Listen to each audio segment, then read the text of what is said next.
Gitmeli mi taşla buluğu, koyup yalnızlığa doluğu.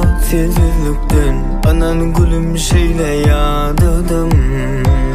Geceler sensizlikte ağladım. Gitmeli mi taşla buluğu, koyup yalnızlığa doluğu. Sensizlikten anan gülüm şeyle yadıdım.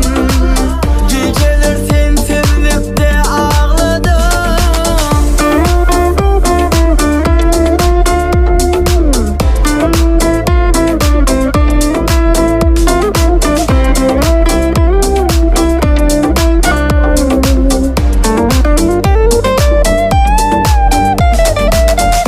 Şol ayrılıp giden gününgü yatlap senem ağladın mı?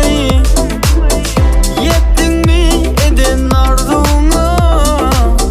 Başka baktın bağladın mı? Senin men sözüm on yarsın.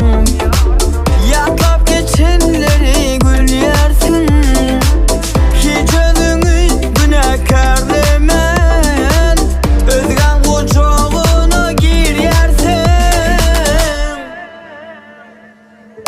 Gitmeli mi taşla buluğa, koyup yalnızlığa doluğu. Sensizlikten anan gülüm şeyle yadıdım. Geceler sensizlikte ağladım. Gitmeli mi taşla buluğa, koyup yalnızlığa doluğu.